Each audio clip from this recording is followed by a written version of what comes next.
teve pouco mais de 3.500 visualizações simultâneas nos perfis de Lula e do governo.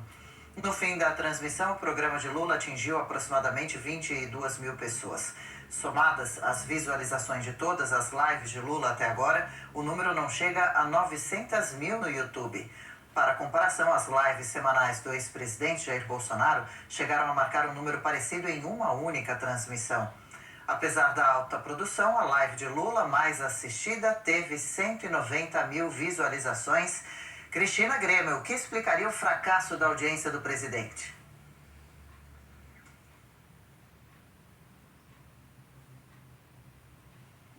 O microfone, Cris, para a gente ouvir o seu comentário. Agora sim, Cris comentando o fracasso das lives. Pronto, Cris. Desculpe, tinha desligado aqui, não percebi. Estou dizendo que talvez a resposta esteja nas urnas eletrônicas do TSE, né, onde são registrados 60 mil apoiadores de Lula, que nunca aparecem nas ruas, muito menos online, para acompanhar o que o escolhido por eles para governar o país vem fazendo. E o mais inacreditável, Adriana, é o fato de haver um gasto público grande com a produção dessas lives, né? Tem jornalista contratado, coisa que o ex-presidente não tinha, tem toda uma ambientação, eles próprios já alardearam que tem equipamentos de qualidade, né? Os microfones são tão bons que, olha só, dá para ouvir o canto dos passarinhos, disse Lula numa live passada, aí virou até motivo de meme. Então, é um absurdo o gasto público para um presidente que não tem seguidores falar o que ele quiser, mas que não interessa ao país, né? Porque ele vai lá e fala um monte de mentiras, não fala necessariamente o que deveria falar, que é como estão as contas públicas, quanto já aumentou do déficit público, né? Quanto está sendo gasto em cada ministério e por quê, né? Vamos lembrar que o ex-presidente Bolsonaro estava sempre acompanhado de ministros ou integrantes do governo, às vezes presidentes de estatais, e todos dando conta, dando publicidade dos seus atos, o que é uma obrigação legal. Então não é que o presidente Lula esteja errado de escolher esse meio moderno, digital, de fazer a publicidade do seu governo. Tem mais que fazer mesmo. Eu prefiro que faça assim do que faça via emissoras de televisão que cobram milhões aí por intervalos curtos de jornais que já não tem mais a audiência que tinham no passado. Mas ele continua gastando os milhões com esses veículos de imprensa que viraram, como a gente sempre coloca aqui, praticamente assessorias de imprensa do governo, deixaram de fazer jornalismo, que é questionar, buscar a verdade, cobrar as autoridades, cobrar resultados, perguntar por que os cortes estão sendo feitos nos orçamentos públicos, para onde está indo o dinheiro que deveria estar em cada pasta. Isso a gente não vê mais nesse jornalismo do consórcio, mas a grana está entrando lá. E, ao mesmo tempo, supostamente querendo ter mais audiência numa nova mídia, né? Já não são mais tão novas assim as mídias digitais, mas querendo atingir esse público, o público não existe. Então, acho que talvez o TSE e as urnas eletrônicas tenham uma resposta. O Pioto, números baixíssimos das lives de Lula, dá para explicar o porquê de se estranhar ou compreensível? A Cris já antecipou parte da minha resposta aqui. Cris, vou tomar a sua resposta como inspiração aqui, mas vou acrescentar um detalhe. O presidente Lula teve uma queda vertiginosa da sua popularidade. Eu estou tomando como exemplo o resultado da eleição, aquele oficializado no Tribunal Superior Eleitoral. Estou pegando só os fatos, hein?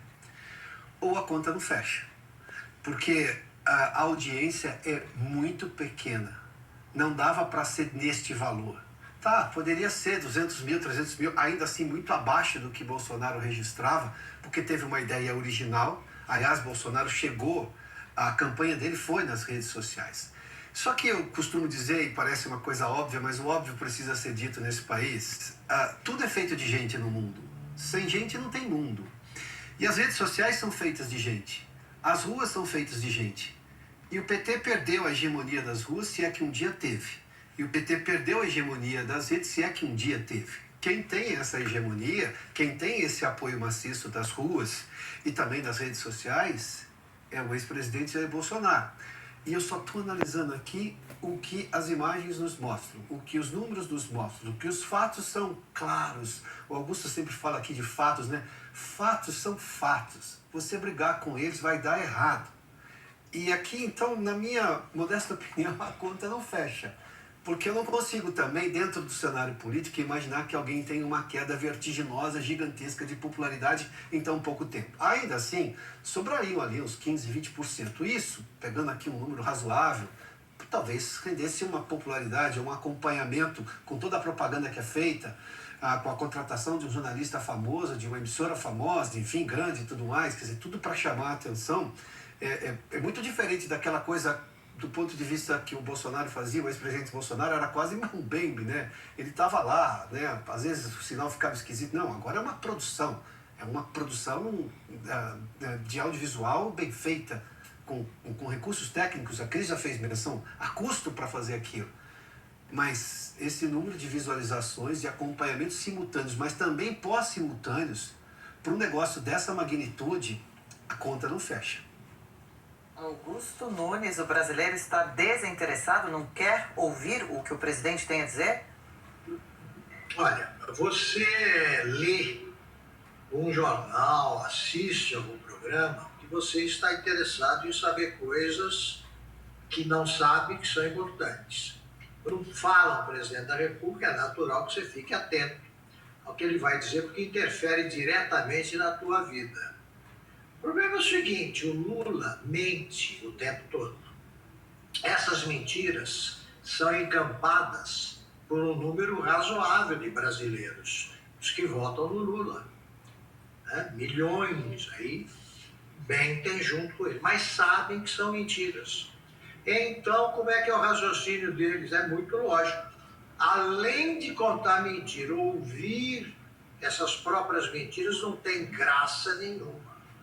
É videotape de jogo de futebol que terminou 0-0. Você não se anima a ver. E o Lula, ele está vivendo fenômenos parecidos, vou dar outro exemplo, fenômenos parecidos como o da Carta Capital. A Carta Capital é a revista que é a porta-voz da esquerda brasileira. Tem em torno de 10 mil exemplares a edição impressa. E a edição digital não chega a 5 mil assinantes. Que tal? Que tal? Agora, quanto a anúncios, mas olha, é coisa de revista Time dos velhos tempos, de Newsweek dos velhos tempos, que é tudo publicidade oficial, que a gente não aceita. Você acha, por exemplo, Adriana, que o Fidel algum dia leu o jornal cubano Grama, que a primeira página era mais ou menos assim: chega hoje a Cuba a delegação dos companheiros, amigos da Coreia do Norte. Aí viu uma lista telefônica com aqueles nomes que são todos iguais, né? Parece que todos, você só inverte uma palavrinha aqui e ali. Você acha que alguém lê isso? O Lula falando não é melhor que a primeira página do Grama. Tudo que ele diz é mentira já conhecida. Então ele vai conhecer da mesma forma que ele conheceu, graças à simpatia das lojinhas de pesquisas, ele quase passou de 100%, né? Ele quase chegou a 100%, com a margem de erro oscilando para cima, era 103%. Ele vai conhecer ainda a audiência abaixo de 0, né? Coisa siberiana. Porque ninguém quer saber de um programa desses. Se o Lula